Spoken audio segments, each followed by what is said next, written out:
The Organized Life, a simple 21-day plan to build discipline, order and lasting success, published by Profound Audiobook.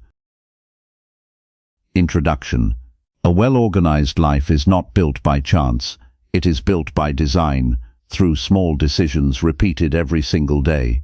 When your space is clear, your time is structured, and your mind is focused, life begins to move in a different direction. You stop reacting, and you start leading. You stop feeling overwhelmed, and you begin to feel in control. Disorganization doesn't just create mess around you. It quietly drains your energy, steals your time, and weakens your confidence. It shows up in missed deadlines, cluttered spaces, unfinished tasks, and a constant feeling of being behind. Over time it becomes normal, and that's where the real problem begins. Because what feels normal is often what's holding you back. But here's the truth. Organization is not something you are born with. It is something you build. And once you build it, everything changes. Your decisions become clearer. Your actions become more consistent. Your life becomes more intentional. In this audiobook, we will follow a simple yet powerful system built on 15 daily rules, actions that you will repeat every day for 21 days. These are not complicated strategies or overwhelming routines. They are practical, focused, and designed to fit into your real life. Step by step, you will clear the chaos, take control of your time, and begin to reshape your identity. This is not about perfection, it is about consistency. Even on your worst days, you will move forward, one small action at a time, and as these actions begin to compound, something powerful will happen. You won't just organize your life, you will transform the way you live it. Order creates control, control creates confidence, confidence creates results. Let's begin. Chapter 1. Confront the mess you've been avoiding. A life doesn't fall into disorder overnight. It drifts there slowly, through small neglects, postponed decisions, and things left undone. At first it doesn't seem serious. A cluttered desk here, a missed task there, a habit of saying I'll handle it later. But over time, these small moments begin to stack, and one day, you look around and realize something feels off. You feel behind, overwhelmed, and strangely tired without knowing exactly why. That feeling is not random. It's the weight of disorder quietly building in the background of your life. The truth is, most people don't have a time problem or even a discipline problem. They have an avoidance problem. They avoid looking directly at what's out of control. Because the moment you truly look at the mess, you're forced to admit something needs to change, and that admission feels uncomfortable. So instead, it's easier to stay busy, to distract yourself, to keep moving without stopping long enough to see clearly, but nothing changes until you do. There was a man named Mark Reynolds, a 34-year-old marketing manager working in a fast-paced company. On the surface, his life looked fine. He had a stable job, a decent income, and a busy schedule that made him feel productive. But behind that image, his days were chaotic. His desk was covered in papers he never sorted. His email inbox was overflowing with messages he kept postponing. He often missed small but important deadlines, not because he didn't care, but because he couldn't keep track of everything. At home it wasn't much different. Clothes piled up, tasks were left unfinished, and every day felt like he was catching up on something he never fully completed. Mark didn't think of himself as disorganized. He told himself he was just busy. But one evening, after missing another deadline and receiving a warning from his supervisor, he sat alone at his desk long after everyone had left. For the first time he stopped rushing. He looked around, the clutter on his desk, the open tabs on his screen, the unfinished tasks. It all reflected something deeper. It wasn't just his environment, it was his approach to life. That moment was uncomfortable, but it was also honest. And honesty is where change begins. That is your starting point too. Not action, not motivation, awareness. You cannot fix what you refuse to see. You cannot organize what you haven't acknowledged as disorganized. So today, Your only job is to confront the mess you've been avoiding, not to fix everything, not to clean your entire life in one day, just to see it clearly, without excuses. Walk through your space slowly. Look at your desk, your room, your digital files, your daily routine. Ask yourself simple questions. What feels out of control? What have I been postponing? Where am I losing time, energy, or focus? Don't rush through this. The goal is not to judge yourself, but to understand your current reality. Because once you see it clearly, something inside you begins to shift. You stop pretending everything is fine, and you start taking ownership. On your worst day, the minimum version of this is simple. Pause for a moment and identify just one area that feels messy or out of control. That's it. Even that small act breaks the pattern of avoidance. And that's powerful, because change doesn't begin with big actions, it begins with honest awareness. As you practice this daily, something interesting happens. You become more conscious of your environment and your habits. You start noticing things you ignored before, and with that awareness comes a quiet sense of control. Not because everything is fixed, but because you are no longer avoiding it. You are facing it. Order creates control. Control creates confidence. Confidence creates results. But awareness alone is not enough. Once you see the mess, the next question becomes clear. What actually matters? Because without knowing that, even the most organized life can still feel overwhelming. Chapter 2. Decide your top 3 priorities before the day begins. A day without clear priorities doesn't feel empty, it feels crowded. You wake up with good intentions, you stay busy, you respond to messages, you handle small tasks, and yet by the end of the day, something important is still left undone. That quiet frustration builds over time, not because you didn't work hard, but because your effort was scattered. When everything feels important, nothing truly is. And that's where overwhelm begins, not from having too much to do, but from not knowing what deserves your attention first. Clarity changes everything. The moment you decide what matters most, your day begins to take shape. Instead of reacting to whatever shows up, you move with direction. Instead of feeling pulled in 10 different ways, you focus your energy where it counts. This is where the simple practice of choosing your top 3 priorities becomes powerful. Not 10, not 15, just 3. Because 3 is enough to make progress, and small enough to stay focused.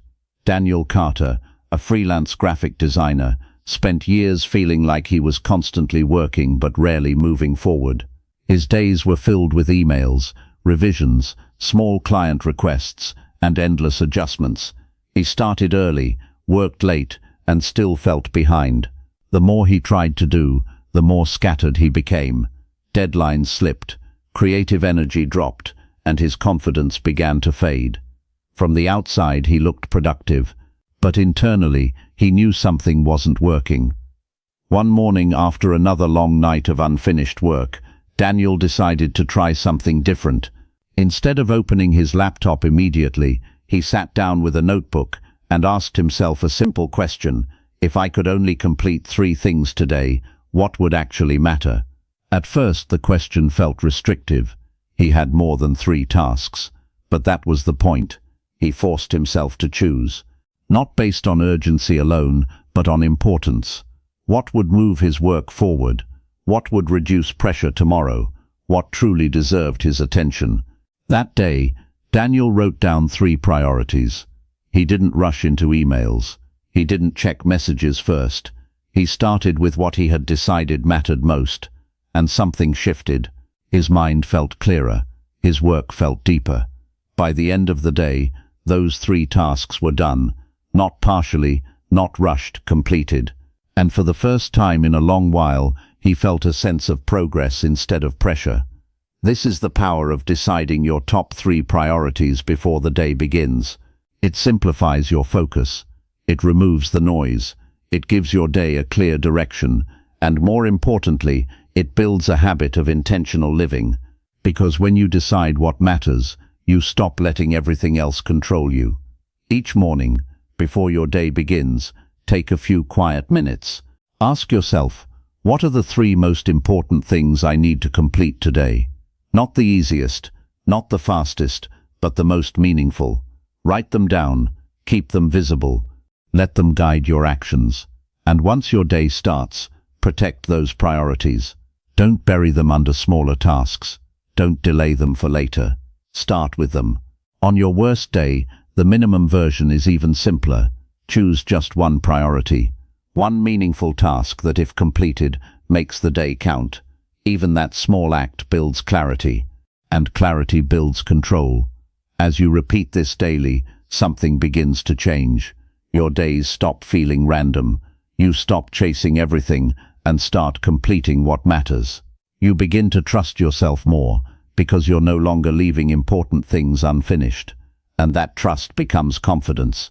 Not loud confidence, but quiet, steady confidence that comes from knowing you are moving forward. This practice also reveals something deeper. Many of the things that fill your day are not truly important. They feel urgent, they demand attention, but they don't move your life forward. When you focus on your top 3 priorities, these distractions become easier to see and easier to ignore. You begin to understand that being busy is not the same as being productive, and that understanding changes how you work, how you decide, and how you live.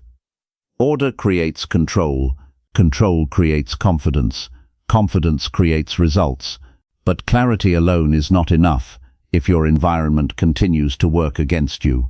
Because even when you know what matters, a cluttered space can still pull your attention away. That's why the next step is simple, but powerful. You must begin your day by resetting your environment so your focus has a place to grow. Chapter 3. Start every day by resetting your environment. The way your day begins quietly shapes everything that follows. Before you speak to anyone, before you check your phone, before your responsibilities start pulling at your attention, there is a brief window where your environment sets the tone. If that space is cluttered, rushed, and unstructured, your mind absorbs that chaos instantly. You don't notice it directly, but you feel it. Your thoughts become scattered, your focus weakens, and your day begins with a sense of pressure instead of control. Most people underestimate how much their surroundings influence their behavior. They think productivity is purely mental, something you decide through willpower. But your environment speaks to you constantly. A messy desk tells your brain there's unfinished work. A cluttered room signals disorder. Even small things left out of place create subtle distractions that drain your attention.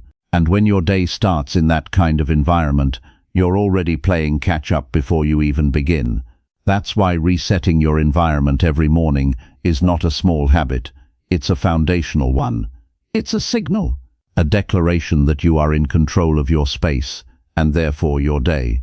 It doesn't require perfection. It requires intention. When you take a few minutes to create visible order around you, you're not just cleaning, you're preparing your mind to operate clearly. Jason Miller, a sales executive in his early 30s, used to start every morning in a rush. His alarm would go off, he'd check his phone immediately, scroll through emails, and jump straight into the day. His room was often slightly messy, nothing extreme, but enough to feel unsettled. His desk had papers from the previous day, his clothes were scattered, and small tasks were left unfinished. He told himself it didn't matter. After all, he had bigger responsibilities to focus on. But as his workload increased, something began to change. He found it harder to concentrate. His mornings felt chaotic, his decisions felt rushed, and he constantly felt like he was behind. One day, after a particularly stressful morning, he paused and noticed something he had ignored for a long time. His environment reflected his state of mind, unsettled, reactive, and slightly out of control. The next morning, he tried something different. Instead of reaching for his phone, he spent the first 10 minutes resetting his space. He made his bed, cleared his desk, folded the clothes that were out of place, and put things back where they belonged. It wasn't a deep clean, it was simple and quick, but the effect was immediate. The room felt lighter, his mind felt clearer, And when he finally sat down to start his work, he felt ready, not rushed. That small change became a daily practice, and over time it transformed how he approached his mornings. He no longer started his day reacting to chaos. He started it by creating order, and that order carried into everything else he did. This is what you are building now. Each morning, before your day fully begins, take a few minutes to reset your environment. Make your bed, clear your immediate workspace, put away anything that's out of place. Don't overcomplicate it. Focus only on what you can see and use. The goal is not perfection, it's clarity. You are creating a space that supports your focus, not competes with it. On your worst day, the minimum version is simple. Clear just one surface, your desk, your bed, or the space where you begin your work. Even that small act creates a shift. It tells your mind that you are not starting from chaos. You are starting from control. As you repeat this daily, something deeper begins to happen. You stop tolerating disorder. What once felt normal starts to feel uncomfortable, and that's a good sign. It means your standard is rising. You begin to understand that your environment is not separate from your performance. It is a part of it. And when you control your environment, you strengthen your ability to control your actions. This habit also builds momentum. When you start your day with a small win, it creates a sense of progress before anything else begins. That feeling carries forward. You become more likely to follow through on your priorities, more focused in your work, and more intentional with your time, all from a simple act that takes less than 10 minutes. Order creates control. Control creates confidence. Confidence creates results. But creating order in the morning is only the beginning, because if things don't have a clear place to return to, the same chaos will quietly return. That's why the next step is essential. You must give everything in your life a home, so order doesn't disappear but stays. Chapter 4. Assign a home to everything you own. Disorder rarely comes from having too much. It comes from not knowing where things belong. When items don't have a clear place, they begin to float through your day. You set them down for now, move them later, forget about them, and then waste time searching when you need them again. This small cycle repeats more often than you realize. A few seconds here, a few minutes there, until it becomes a constant background friction that slows everything down. Think about how often you've looked for something simple, your keys, a document, a charger, and felt that brief moment of irritation when it's not where you expected. That feeling isn't just about the object. It's about the lack of system behind it. When things don't have a home, your mind has to keep track of them, and your mind is not designed to store that kind of information efficiently. It's designed to think, decide, and create, not to remember where you last placed something. Assigning a home to everything removes that burden. It replaces guesswork with certainty. When you know exactly where something belongs, you don't think twice. You use it, and then you return it. Simple. But that simplicity is powerful. It eliminates unnecessary decisions, reduces stress, and saves time that you didn't even realize you were losing. Kevin Brooks, a 41-year-old construction supervisor, used to deal with this frustration daily. His mornings were often rushed, and almost every day started the same way, searching for something. Some days it was his keys, other days his wallet, and sometimes even important documents he needed for work. It wasn't that he didn't care. He simply placed things wherever was convenient in the moment. And later, that convenience turned into frustration. One morning, after being late to an important meeting because he couldn't find a file, Kevin decided something had to change. That evening, instead of ignoring the problem, he took a small but intentional step. He created a specific place near his door for his keys, wallet, and work items. A simple tray. Nothing complicated, just one fixed location. The next day, when he came home, he placed everything there. And the next morning, for the first time in a long while, he didn't have to search for anything. That small change expanded over time. He began assigning a place for other frequently used items. Documents had a folder, tools had a shelf. His workspace became more defined, and as that system grew, something else changed: his mindset. He stopped treating his environment casually and started treating it with intention, and that intention made his days smoother, calmer, and more predictable. This is the shift you need to make. Every item you use regularly should have a clear, fixed home, not a temporary spot, not a place you usually put it, a specific location that does not change. When you pick something up, you should already know where it belongs before you even use it. That level of clarity removes friction from your life. Start small. Focus on the items you use every day: your phone, keys, wallet, work tools, documents. Assign them a place that makes sense and is easy to access. Don't overcomplicate the system. The goal is not perfection, it's consistency. Once you decide where something belongs, commit to that decision. On your worst day, the minimum version is simple. Choose just one category of items and assign them a home. It could be your keys, your work materials, or even your digital files. That one small system will immediately reduce friction in your day. As you practice this daily, you'll begin to notice something important. Your environment starts to support you instead of working against you. You spend less time searching, less time deciding, and more time focusing on what matters. And that creates a quiet sense of control. Not because life is perfect, but because your systems are working. This habit also strengthens your discipline, because assigning a home is only the first step. The real power comes from returning items to that home consistently, and that's where most people fall back into old patterns. They know where things belong, but they delay putting them back. That delay is small, but it accumulates, and soon the system breaks down. Order creates control. Control creates confidence. Confidence creates results. Now that everything has a place, the next step becomes clear.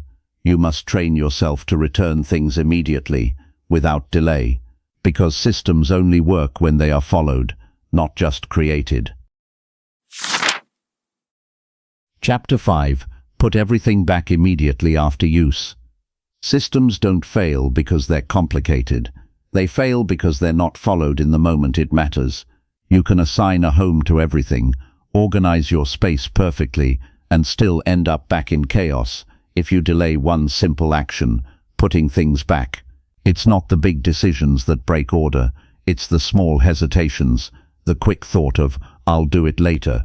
That one sentence quietly undoes everything you're trying to build. Delay feels harmless. It feels efficient even. You tell yourself you're saving time, that you'll clean up all at once later, but later rarely comes the way you expect. Tasks pile up, energy drops, and what could have been a 2-second action turns into a 10-minute cleanup.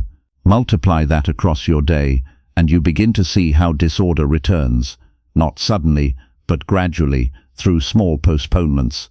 The rule you are building now is simple but powerful. Use it, then return it immediately. No waiting, no exceptions, no mental negotiation. This rule removes the need to think, and when you remove the need to think, you make consistency possible, because discipline becomes easier when the decision is already made. Sarah Mitchell, a 29-year-old elementary school teacher, struggled with this more than she realized. Her days were long and demanding. By the time she got home, she felt mentally drained.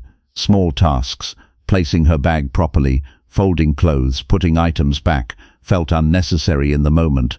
She would leave things just for now, planning to organize later, but later turned into days, and days turned into a space that felt heavier than it should. One evening, after a particularly exhausting day, she sat in her living room surrounded by small scattered messes. Nothing major, just enough to feel overwhelming. That was the moment she realized something important. The problem wasn't her workload. It was the accumulation of small delays. Each one seemed insignificant, but together they created a constant sense of disorder. The next day she made a quiet decision, not to clean everything at once, not to overhaul her routine, but to follow one rule: if something takes less than a few seconds to put back, do it immediately. When she came home, she placed her bag where it belonged, When she changed clothes, she folded them or placed them properly. When she used something, she returned it without thinking twice. At first it felt deliberate. She had to remind herself. But within days it started to feel natural. And within weeks, something changed. Her space stayed consistently clean, not because she spent hours organizing, but because she stopped allowing things to build up in the first place. The effort didn't increase. The timing changed. This is the shift you need to make. Stop thinking of organization as something you do later. Start treating it as something you do in the moment. The moment you finish using something is the easiest time to return it. There's no searching, no extra effort, no decision-making, just a simple action that keeps your system intact. Each day, practice this intentionally. Notice the moments where you're about to delay. Catch yourself, and choose to act immediately instead. It may feel small, but these are the exact moments that shape your environment. When you change these moments, you change your daily experience. On your worst day, the minimum version is simple. Choose one item, just one, and commit to putting it back immediately every time you use it. Even that builds awareness, and awareness builds discipline. As this habit strengthens, something subtle but powerful happens. Your environment stops fluctuating between clean and messy. It becomes stable, predictable, and that stability reduces mental load. You don't have to think about cleaning later, because there is nothing waiting for you. Everything is already in place. This habit also builds trust in yourself, because every time you follow through in the moment, you reinforce a simple identity. You are someone who finishes what they start, even in small ways. And that identity carries into bigger actions, your work, your commitments, your goals. Order creates control. Control creates confidence. Confidence creates results. But maintaining order through immediate action is only one part of the system. To truly stay ahead of disorder, you must go one step further. You must begin to clean as you move, so mess never has a chance to form in the first place. Chapter 6. Clean as you move, not after you're done. Most people think of cleaning as a separate task, something you do at the end of the day, when everything else is finished. But that approach creates a problem, because by the time you reach the end of the day, your energy is low, your mind is tired, and the mess has already grown. What could have been handled in small moments now feels like a burden, and so it gets postponed. Again, the real shift happens when you stop treating cleaning as an event and start treating it as a way of moving through your day. Instead of waiting until things are messy, you prevent the mess from forming in the first place. You clean as you go, not perfectly, not obsessively, but consistently. This keeps your environment in a steady state of order, instead of cycling between clean and chaotic. Think about how disorder actually builds. It's rarely one big action. It's small moments, leaving a cup on the table, papers on the desk, items out of place after use. Each one feels insignificant on its own, but together they create a space that feels heavy and distracting. And once that feeling sets in, it affects your focus, your mood, and your ability to move forward. Cleaning as you move interrupts that cycle. It turns maintenance into something effortless. Instead of setting aside time to fix problems later, you solve them immediately as part of your routine. You don't finish your day and then clean. You clean while living your day. Ryan Cooper, a 32-year-old remote software developer, struggled with this pattern for years.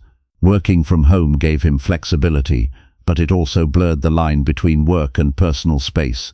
His desk would slowly fill with coffee cups, notes, and random items. The kitchen wasn't messy, but it was never fully clean either.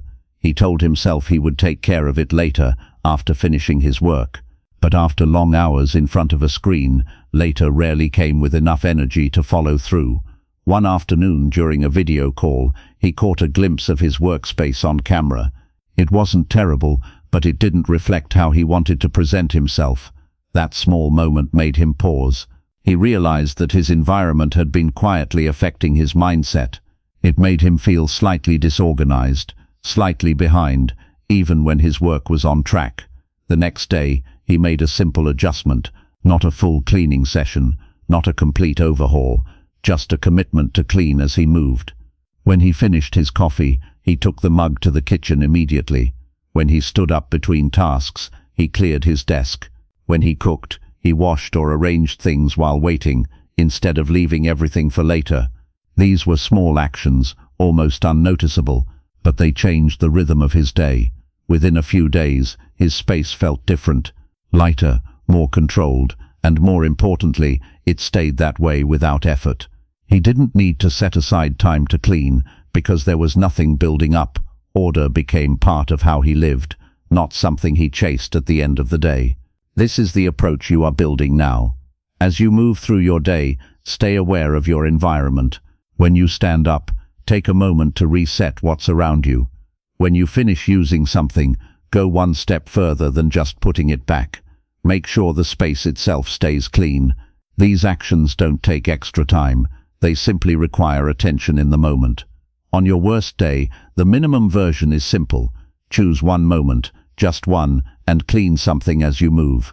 It could be clearing your desk before sitting down, or tidying one small area while transitioning between tasks. Even that begins to break the habit of postponing. As you repeat this daily, you'll notice a shift not just in your space but in your mindset. You begin to feel ahead instead of catching up. Your environment stops demanding your attention because it no longer feels unfinished. And that creates room for focus, for clarity, for better decisions. This habit also reduces resistance. When cleaning is no longer a separate task, it stops feeling like effort. It becomes automatic, almost invisible, and that's where real systems begin to work, not when they require motivation, but when they become part of your natural behavior. Order creates control. Control creates confidence. Confidence creates results. But even with a clean physical environment, there is another layer that often goes unnoticed. A layer that pulls your attention, fragments your focus, and creates constant distraction. Your digital world. And if that remains cluttered, it will continue to disrupt everything you're building. Chapter 7. Clean up your digital life ruthlessly. A cluttered room is easy to see. A cluttered digital life is not. Yet it often creates even more distraction. Notifications interrupt your focus. Emails pile up without direction. Files scatter across folders, and apps compete for your attention every minute. You may sit in a clean space, ready to work, but the moment you open your device, chaos returns, just in a different form. Digital clutter is subtle. It doesn't feel heavy at first.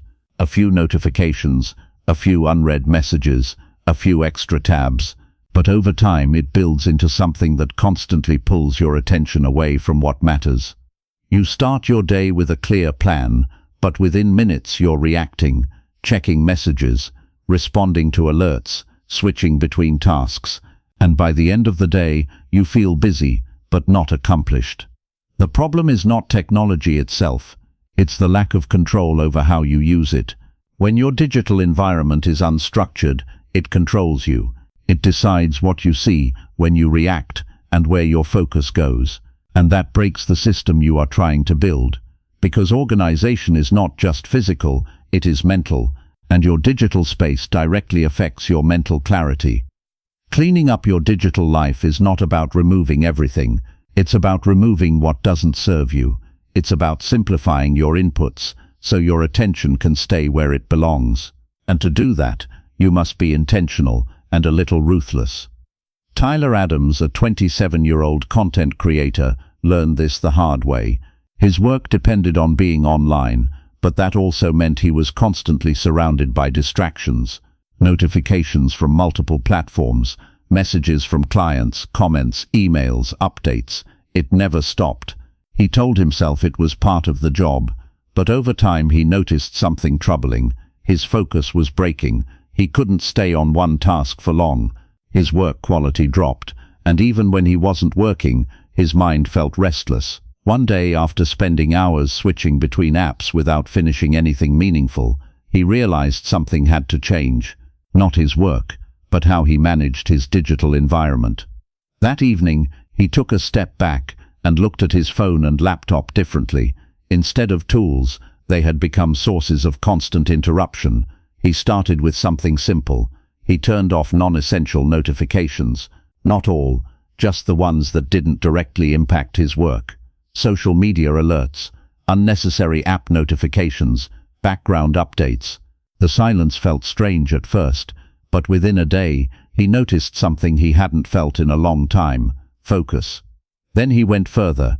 He cleaned up his home screen, removed apps he didn't use, and organized his files into clear folders. His email inbox, once overflowing, was simplified into categories. Important messages were visible. Everything else was either archived or removed. It wasn't a perfect system, but it was clear. Within a week, the difference was obvious. His work sessions became longer and more productive. His mind felt calmer, and for the first time in a long while, he felt like he was using technology instead of being used by it. This is the shift you need to make. Look at your digital environment the same way you look at your physical space. Ask yourself, what is pulling my attention unnecessarily? What can I remove, reduce, or organize? Start small, but be intentional. Each day, take a few minutes to clean up your digital space. Turn off notifications that don't serve you. Close unnecessary tabs. Organize files you use regularly. Keep only what supports your priorities. Don't aim for perfection. Aim for clarity. On your worst day, the minimum version is simple. Disable just a few notifications. 3 is enough. That alone reduces interruption and gives you a small sense of control. As you practice this daily, you'll begin to notice a powerful change. Your mind becomes quieter, not because there's nothing to do, but because there's less pulling at your attention. You can stay on one task longer. You can think more clearly, and that clarity strengthens everything else you're building. This habit also reinforces a deeper principle. Not everything that demands your attention deserves it. And when you begin to filter what you allow into your space, physically and digitally, you take back control of your focus. Order creates control. Control creates confidence. Confidence creates results. Now that your environment, both physical and digital, is becoming clearer, you're ready for the next level. Because once chaos is reduced, you can finally see something that was hidden before, where your time is actually going. Chapter 8. Track where your time actually goes. Time feels like it disappears when you're not paying attention to it. You start the day with intentions, maybe even a plan, and then something pulls you off course. A message here, a quick task there, a short break that stretches longer than expected. None of it feels significant in the moment, but by the end of the day, you're left wondering where the hours went. That confusion isn't a lack of time, it's a lack of awareness. Most people don't lose time in big chunks. They lose it in small, unnoticed fragments. A few minutes scrolling, a few minutes switching between tasks, a few minutes deciding what to do next. These fragments don't feel like losses individually, but together they add up to hours, and because they're not tracked, they remain invisible. You can't fix what you can't see. Tracking your time is not about controlling every minute of your day. It's about understanding your reality, because what you think you're doing and what you're actually doing are often very different, and once you see that difference clearly, something shifts. You stop guessing, and you start making informed decisions. Michael Harris, a 38-year-old operations manager, believed he was working at full capacity. His schedule was packed, his days were long, and he rarely took breaks. Yet despite all that effort, he constantly felt behind. Projects took longer than expected, deadlines felt tight, and he often carried work into the evening. He told himself it was just part of having a demanding job. One week after feeling particularly overwhelmed, he decided to try something simple. He started writing down what he was doing throughout the day. Not in detail, just in blocks of time. Every hour or so, he would note how that time had been spent. At first it felt unnecessary, but after a few days, a pattern began to emerge. He noticed how often he switched tasks, how frequently he checked emails, even when it wasn't necessary. How much time was spent on things that felt urgent but didn't move his work forward. These weren't major distractions. They were small interruptions that had quietly taken control of his schedule. That awareness was uncomfortable, but it was also empowering, because for the first time, he wasn't guessing anymore.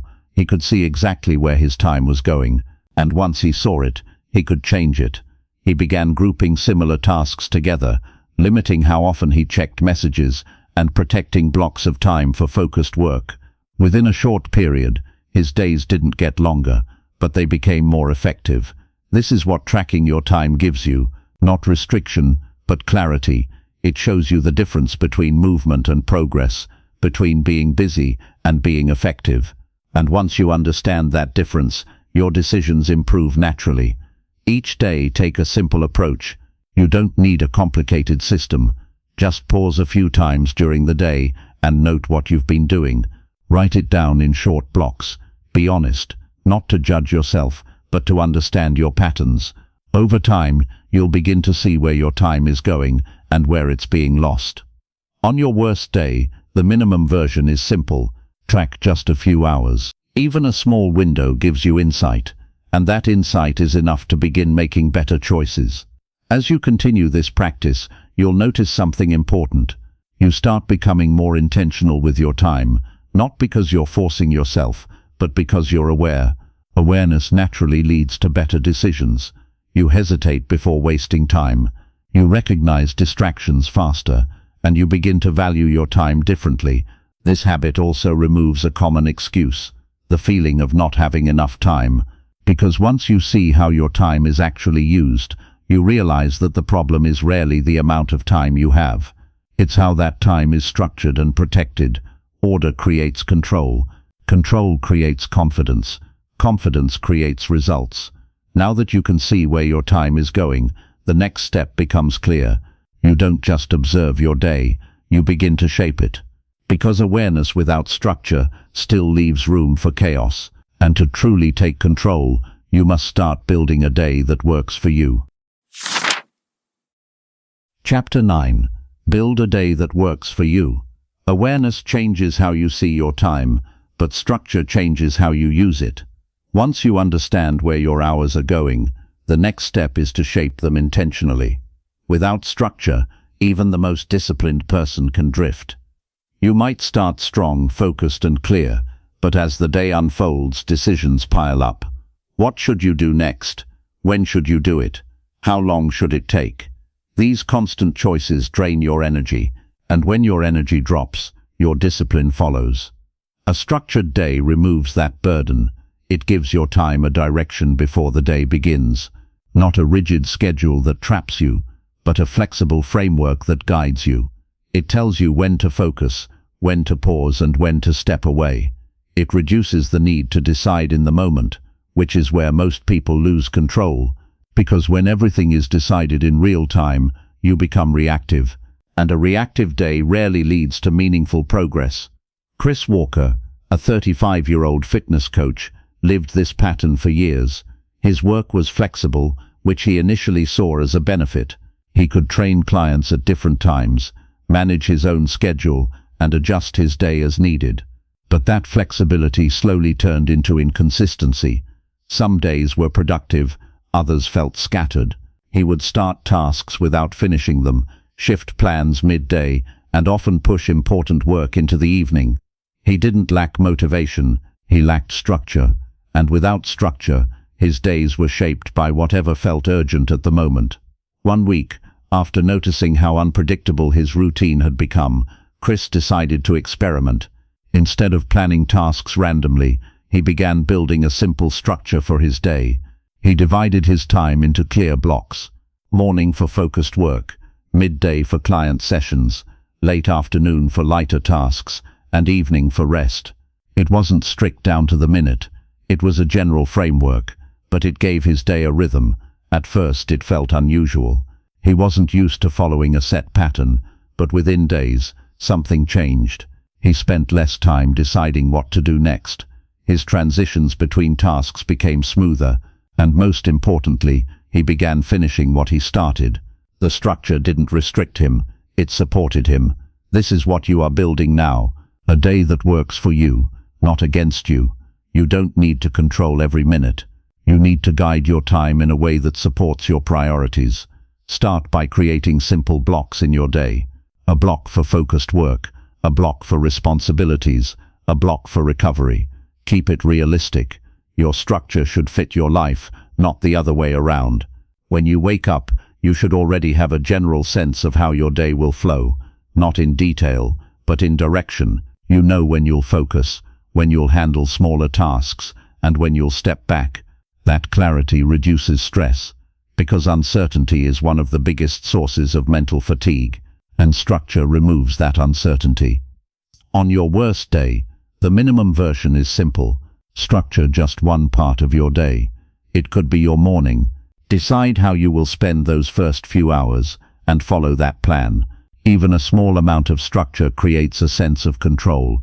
As you repeat this daily, you'll begin to notice a shift. Your days stop feeling random. You no longer move from task to task without direction. Instead, you move with intention. You know where your time is going, and more importantly, why. And that understanding builds confidence, not because everything goes perfectly, but because you are no longer drifting. This habit also helps you protect your energy. When your day has structure, you avoid overloading certain parts and underusing others. You create space for focus and space for recovery, and that balance allows you to sustain your effort instead of burning out. Structure does not remove flexibility. It makes flexibility more effective, because when you have a clear framework, you can adjust within it without losing control. You are not rigid, you are prepared. Order creates control. Control creates confidence. Confidence creates results. Now that your day has structure, the next step becomes essential, because even with the right plan, your results depend on how you work within that time. And to truly move forward, you must learn to focus deeply, without distraction. Chapter 10. Work in focused blocks without distraction. A well-structured day gives you direction, but focus is what turns that direction into results. Without focus, even the best plan falls apart. You may sit down with clear priorities, a clean environment, and a defined schedule, yet still struggle to make progress. Why? Because your attention is divided, and divided attention weakens everything you do. Distraction today is constant. It doesn't arrive loudly, it slips in quietly. A quick check of your phone, a glance at a notification, a moment of switching between tasks. Each interruption feels small, almost harmless, but every time your focus breaks, your momentum resets. What should have taken 1 hour stretches into 2. What should have been simple becomes exhausting, and by the end of the day you feel drained without understanding why. The problem is not your ability to work, it's the way you work. When you try to do multiple things at once, your mind never fully engages with any of them. It stays shallow, reactive, and easily distracted. True progress happens when you give your full attention to one thing at a time, and that requires a different approach, working in focused blocks. A focused block is a period of time where you commit to one task without interruption. No switching, no checking, no distractions, just full attention on what matters. It doesn't have to be long. Even 60 to 90 minutes of deep focus can produce more results than an entire day of scattered effort. Because in that time, your mind goes deeper, you think clearly, you solve problems faster, you create better work.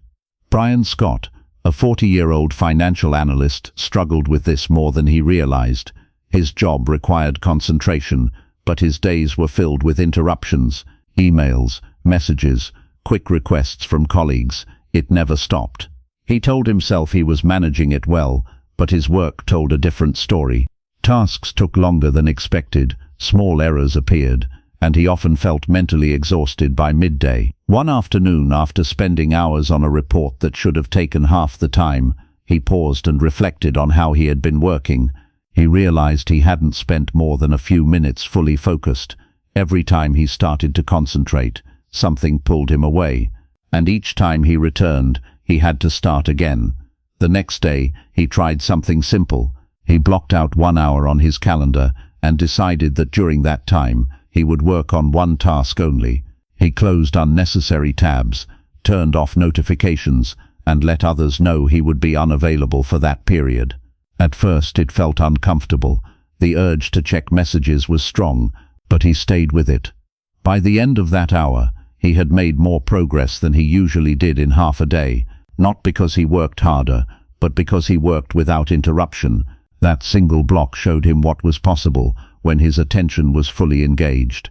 He began repeating this daily. One focused block became two. His work improved, his stress decreased, and his confidence grew. He wasn't working more hours, he was using his time better. This is the shift you need to make. Instead of working continuously in a distracted state, divide your day into focused blocks. Choose one task, set a clear time frame, remove distractions before you begin, and commit fully to that period. During that time, nothing else exists. Not your phone, not your inbox, not other tasks, just the work in front of you. On your worst day, the minimum version is simple. Focus for just 20 minutes. Even that creates a noticeable difference, because it trains your mind to stay with one task, instead of constantly shifting. As you practice this daily, your ability to concentrate will strengthen. At first it may feel difficult. Your mind will want to wander, but over time focus becomes easier, and once it becomes a habit, your productivity changes completely. You start finishing tasks faster, with better quality and less effort. This habit also builds something deeper than productivity. It builds discipline, because every time you choose to stay focused instead of giving in to distraction, you strengthen your control over your attention, and that control carries into every area of your life. Order creates control. Control creates confidence. Confidence creates results. But focus alone is not enough to sustain progress, because even with deep work, inconsistency can break your momentum. That's why the next step is essential. You must build discipline in a way that is visible, measurable, and impossible to ignore. Chapter 11. Build discipline by tracking one non-negotiable habit. Discipline doesn't come from motivation, it comes from proof. Not what you plan to do, not what you say you'll do, but what you actually do, consistently day after day. Most people think discipline is something you either have or don't. In reality, it's something you build through small repeated actions that you can see and measure. And nothing builds that faster than tracking one habit you refuse to skip. The problem with most attempts at discipline is that they are too broad. You try to fix everything at once: your schedule, your habits, your environment, your focus. It feels productive in the beginning, but it quickly becomes overwhelming. And when overwhelm sets in, consistency breaks. You miss a day, then another, and soon the entire system collapses. Not because you're incapable, but because you didn't give yourself something simple enough to sustain. That's why you start with one non-negotiable habit, one action that you commit to completing every day, no matter what. It doesn't need to be big. In fact, it shouldn't be. The goal is not intensity, it's consistency, because consistency is what builds discipline, and discipline is what sustains everything else. Nathan Brooks, a 36-year-old small business owner, struggled with this cycle for years. He had ambition, ideas, and a strong desire to improve his life. But his efforts were inconsistent. Some weeks he was highly productive, waking up early, exercising, staying organized. Other weeks everything fell apart. He would lose momentum, skip routines, and feel like he was starting over again. He blamed his schedule, his workload, even his energy levels. But deep down, he knew the real issue. He didn't have a system that kept him consistent. His habits depended on how he felt, and how he felt changed every day. One evening, after another week of inconsistency, he decided to simplify everything. Instead of trying to fix his entire routine, he chose one habit to focus on: waking up at the same time every day. Not because it solved everything, but because it was a starting point, something clear, measurable, and within his control. He wrote it down. Every day he followed through. He marked it. At first it felt small, but within a few days, something changed. He didn't want to break the streak. The simple act of tracking made the habit visible, and that visibility created accountability, not to anyone else but to himself. Even on difficult days he followed through. Some mornings were easier than others, but the rule stayed the same: no skipping. Over time, that one habit began to influence everything else. His mornings became more structured, his focus improved, his confidence grew, not because he changed everything, but because he proved to himself that he could stay consistent. This is what you are building now. Discipline through visibility. Choose one habit that supports your organized life.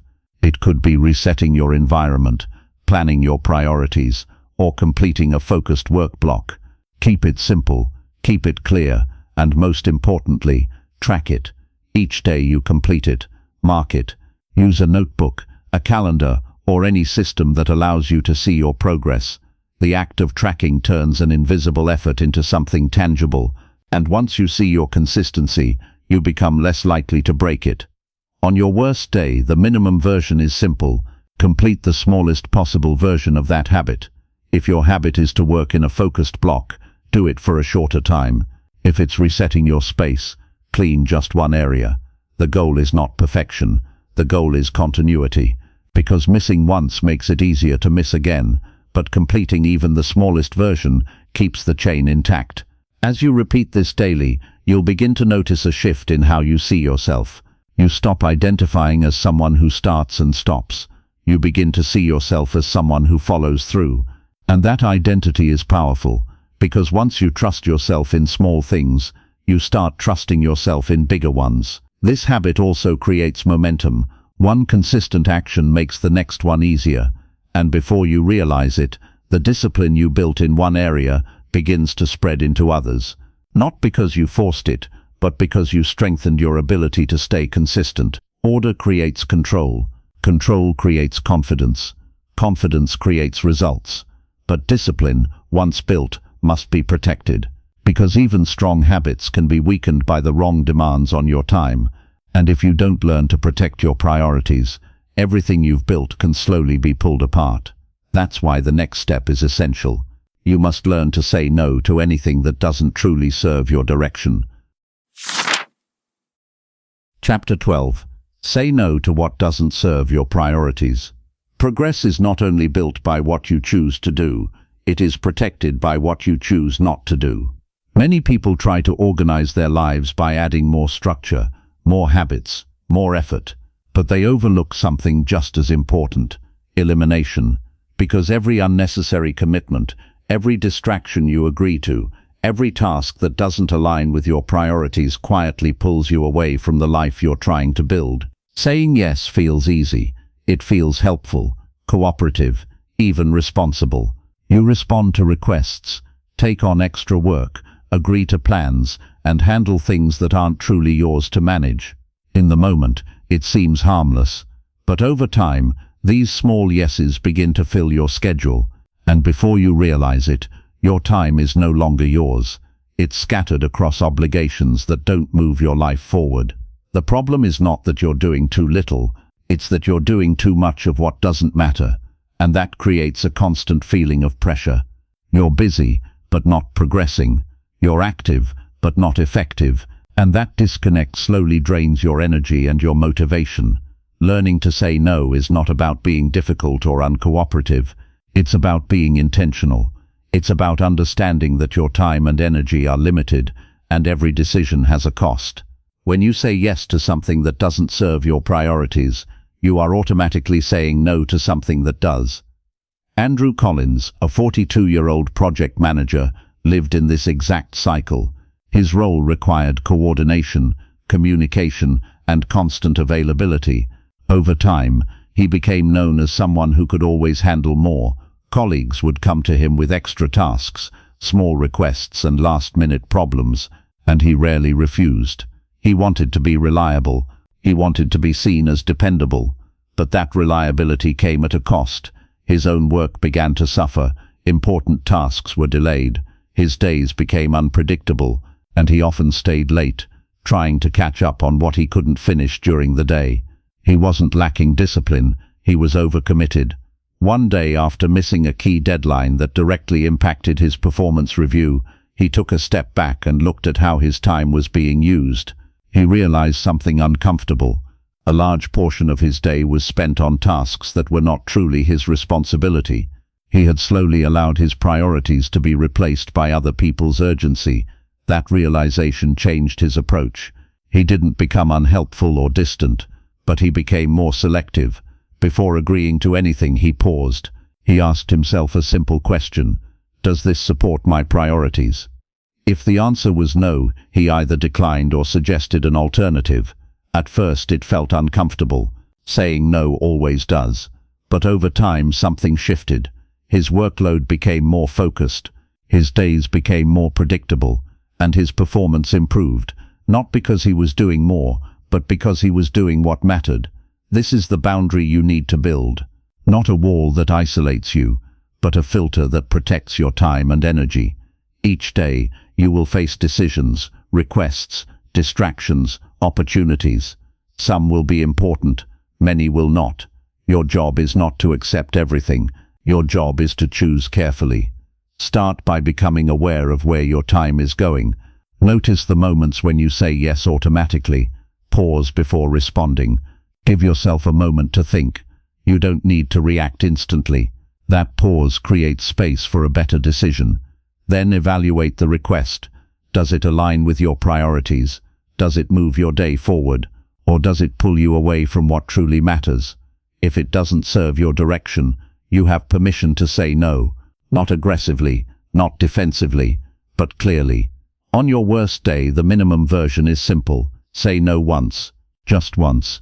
It could be a small request, a minor distraction, or something that doesn't require your attention.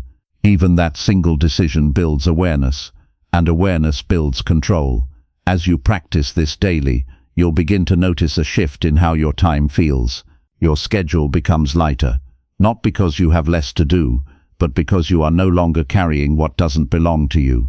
Your energy becomes more focused, your attention becomes more stable, and your progress becomes more consistent.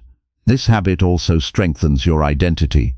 You stop being someone who reacts to everything, and you become someone who chooses deliberately, and that identity is essential for maintaining an organized life. Because organization is not just about managing what you do, it's about deciding what you don't do. Order creates control. Control creates confidence. Confidence creates results. Now that you've begun protecting your time, the next step becomes clear. Because even with fewer distractions, your day can still fall apart if it starts unprepared. And to stay consistent, you must learn to prepare tomorrow before it begins. Chapter 13. Prepare tomorrow before you sleep. A disorganized day rarely starts in the morning. It starts the night before. When you wake up without preparation, your first decisions are made under pressure. What should you do first? What matters most? Where do you begin? That uncertainty slows you down. And before you realize it, your day has already slipped into reaction mode. You're responding instead of leading. Preparation changes that completely. When you take a few minutes at the end of your day to prepare for the next one, you remove friction before it even appears. You don't wake up guessing. You wake up knowing. Your priorities are clear. Your environment is ready, and your mind is not searching for direction. That small shift creates a powerful sense of control from the very beginning of your day. Most people avoid this habit because they feel too tired at night. They tell themselves they'll think about tomorrow in the morning. But mornings are not designed for planning. They are designed for execution. Your mind is clearer, your energy is higher, and your focus is stronger. That is the time to act, not to decide. Decisions should already be made. Eric Thompson, a 33-year-old customer support supervisor, struggled with chaotic mornings for years. His job required quick responses, constant communication, and handling multiple issues at once. Every morning, he would start his day by checking emails, trying to figure out what needed attention first. It felt productive, but it was reactive. He would jump from one task to another, often missing important priorities. By midday, he felt overwhelmed. Not because he had too much to do, but because he had no clear starting point, and that lack of direction carried through the entire day. One evening, after another exhausting day, he decided to try something different. Before going to sleep, he spent 10 minutes reviewing his day and preparing for the next one. He wrote down his top 3 priorities. He cleared his workspace. He set aside what he would need in the morning. It was simple, but intentional. The next morning felt different. Instead of opening his inbox immediately, he started with the priorities he had already chosen. There was no hesitation, no confusion, just action, and that clarity stayed with him throughout the day. He repeated this routine every night, and over time his mornings became calmer, his days more structured, and his work more effective. He didn't add more hours or effort. He simply shifted when he made his decisions. This is the habit you are building now. Before you sleep, take a few minutes to prepare tomorrow. Review what you've done today. Identify what needs attention next. Decide your top priorities. Set your environment so you can begin without delay. These actions are small, but they remove the most common source of chaos, uncertainty. You don't need a long routine. 5 to 10 minutes is enough. The goal is not perfection, it's clarity. You are setting the direction of your next day before it begins. On your worst day, the minimum version is simple. Write down your top 3 priorities for tomorrow. That alone gives your morning structure. Even if everything else feels unprepared, you will know where to start. As you practice this daily, you'll notice a shift in how your mornings feel. Instead of rushing, you begin with purpose. Instead of reacting, you move with intention, and that sets the tone for everything that follows. This habit also improves your rest. When your mind knows that tomorrow is prepared, it doesn't need to keep thinking about unfinished tasks. You go to sleep with clarity instead of tension, and that allows you to wake up with more energy and focus. Preparation is not about controlling everything, it's about removing unnecessary decisions, because every decision you make in advance is one less decision you have to make under pressure. Order creates control. Control creates confidence. Confidence creates results. Now that you are preparing your days in advance, the next step completes the cycle, because preparation sets direction, but reflection ensures improvement. And to keep moving forward, you must take time to review your day before it ends. Chapter 14. Review your day before it ends. A day can feel productive and still be misaligned. You can stay busy, complete tasks, respond to demands, and yet repeat the same patterns that keep you stuck. Without reflection, you move forward blindly. You act, but you don't learn. And when you don't learn, improvement becomes slow, inconsistent, and often invisible. Reviewing your day changes that. It turns experience into awareness. It allows you to step back, even for a few minutes, and see what actually happened. Not what you intended, not what you assumed, but what was real. That clarity is what creates progress, because once you understand your patterns, you can adjust them. Most people avoid reflection because they associate it with judgment. They think reviewing their day means focusing on what went wrong, but that's not the purpose.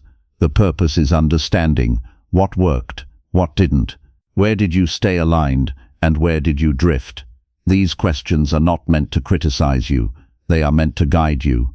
David Turner, a 45-year-old operations director, lived in a cycle of repetition for years. His days were full, his responsibilities were high, and he was constantly moving from one task to another. But despite his effort, certain problems kept returning. Delayed decisions, rushed work, missed opportunities. He told himself it was just part of a demanding role. One evening, after dealing with a familiar issue for the 3rd time that week, he paused. It wasn't a new problem, it was the same one repeating. That realization stayed with him, and for the first time he asked himself a simple question: why does this keep happening? That night, instead of moving on to the next day without thinking, he took a few minutes to review what had happened. He looked at how he spent his time, where he made decisions, and where things went off track. It wasn't a long process, just a few honest observations, but it gave him something he didn't have before: awareness of his own patterns. He began repeating this every evening, not perfectly, not in detail, but consistently. And over time, those small reflections started to change his behavior. He caught mistakes earlier, he adjusted his approach, and problems that once felt unavoidable began to fade. This is what daily review gives you. It closes the loop between action and improvement. Without it, you repeat your days. With it, you refine them. Each evening, Take a few minutes to reflect on your day. You don't need a long routine. Just ask yourself a few simple questions. What did I do well today? Where did I stay aligned with my priorities? What didn't go as planned? Where did I lose focus or time? Keep it honest, but not harsh. You are not judging, you are learning. Write down your thoughts if it helps. Even a few short notes can make a difference, because once something is written, it becomes clear, and clarity leads to better decisions the next day. On your worst day, the minimum version is simple. Pause for 1 minute and ask yourself one question. What is one thing I can do better tomorrow? That single thought creates direction, and direction is enough to keep moving forward.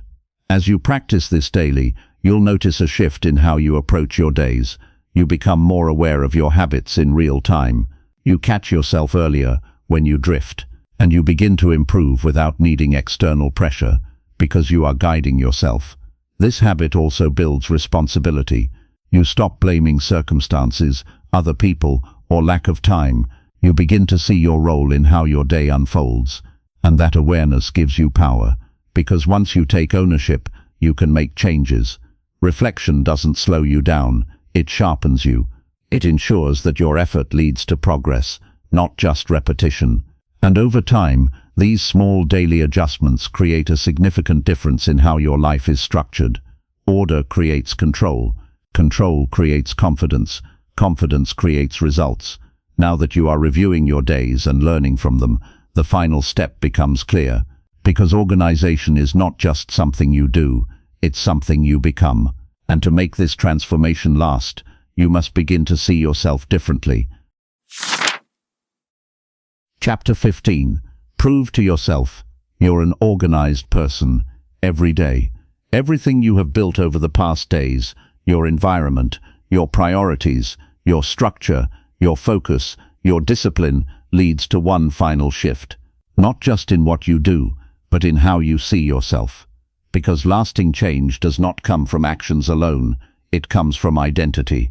If you still see yourself as someone who is disorganized, inconsistent, or always trying to catch up, then no matter how many systems you build, you will eventually fall back into old patterns. But when your identity changes, your actions begin to follow naturally. The mistake most people make is waiting to feel different before they act differently. They tell themselves, once I become more organized, I'll start behaving like it. But that's not how change works. You don't act based on who you hope to become. You act based on who you decide you are right now. And that decision is reinforced not by words, but by actions repeated daily. You don't become an organized person when everything is perfect. You become one when you consistently do what organized people do, even in small ways, even on difficult days. Every time you reset your environment, follow your priorities, focus without distraction, or prepare for tomorrow, you are casting a vote for that identity. And over time, those votes accumulate. They shape how you think, how you act, and how you respond to challenges. James Carter, a 37-year-old real estate agent, spent years believing he was just not naturally organized. His schedule was unpredictable, his paperwork often delayed, and his routines inconsistent. He had tried different systems before, but none of them lasted. Each time he fell back into old habits, it reinforced his belief that this just wasn't who he was. But something changed when he stopped focusing on fixing everything at once and started focusing on proving something simple to himself each day. Instead of trying to become perfect, he asked a different question. What would an organized person do in this moment? At first, the answers were small. Put the file back immediately. Prepare for the next meeting in advance. Follow the plan instead of reacting. These actions didn't feel dramatic, but they were consistent, and consistency began to shift something deeper. He no longer saw himself as someone trying to get organized. He began to see himself as someone who was organized, because his actions supported that identity. There were still difficult days, days when things didn't go as planned, when his schedule became unpredictable, but instead of giving up or reverting completely, he held on to one idea: prove it again today. Even if it was just one action, one decision, one moment of discipline, that was enough to maintain the identity he was building. This is the final habit you are creating. Each day you are not just completing tasks, you are proving something to yourself, that you are capable of consistency, that you can stay in control, that you can build a life with structure and intention. You don't need to say it out loud. You don't need to convince anyone else. The proof is in your actions. When you follow your system, even in small ways, you reinforce that identity. And when that identity becomes strong enough, discipline no longer feels forced. It becomes natural. On your worst day, the minimum version is simple. Complete just one of your daily rules with full awareness, not out of habit, but as a conscious decision. That single act is a reminder of who you are becoming, and that is enough to keep the identity intact. As you continue this practice, you'll notice a shift in how you approach your life. You stop negotiating with yourself. You stop making excuses. Because the question is no longer, do I feel like doing this? It becomes, is this who I am? And when your identity is clear, your actions follow without resistance. This is where everything connects. Your environment supports your focus. Your priorities guide your time. Your structure reduces chaos. Your discipline maintains consistency. And your identity holds it all together, not as separate habits, but as one system. Order creates control. Control creates confidence. Confidence creates results. At this point, you are no longer trying to organize your life. You are living in a way that keeps it organized. And that is the difference between temporary change and lasting transformation. Conclusion. You didn't arrive here by chance. You arrived here by decision, by choosing to pay attention, to take control and to follow through on small actions that most people overlook. And that is exactly how real change happens. Not through dramatic moments, not through sudden breakthroughs, but through simple behaviors repeated until they become who you are. Over the past 21 days, you haven't just been organizing your space or managing your time. You've been rebuilding the way you live. You've learned to confront what you once avoided, to decide what truly matters, to create order in your environment, and to bring structure into your day. You've trained yourself to focus, to protect your time, to prepare in advance, and to reflect with honesty. And most importantly, you've started to see yourself differently, not as someone trying to improve, but as someone who follows through. That shift is everything, because organization is not something you finish, it's something you maintain. It's not a project you complete, it's a standard you live by. And now you have that standard, not based on motivation, not based on how you feel, but based on actions you have already proven you can repeat. There will still be days that feel off, days when things don't go as planned, when your schedule breaks, when your energy drops. That's not failure, that's life. The difference now is that you have a system to return to. You don't need to start over, you simply need to continue, even in the smallest way, especially in the smallest way, because the power of this system is not in perfection, it's in consistency. When you reset your environment, you create clarity. When you choose your priorities, you create direction. When you focus your time, you create progress. And when you repeat these actions daily, you create a life that stays organized without force, without struggle. This is where most people stop. They feel better, they see progress, and they slowly return to old habits. But you are not here to go back. You are here to move forward, to take what you've built and make it your normal, to raise your standard and refuse to lower it again. You don't need more information. You don't need a new system. You already have what works. The only question now is whether you will continue. Keep it simple. Keep it consistent. Keep showing up. Because the life you want is not created in one moment. It is built in the way you live every single day. Order creates control. Control creates confidence. Confidence creates results. This is your new standard.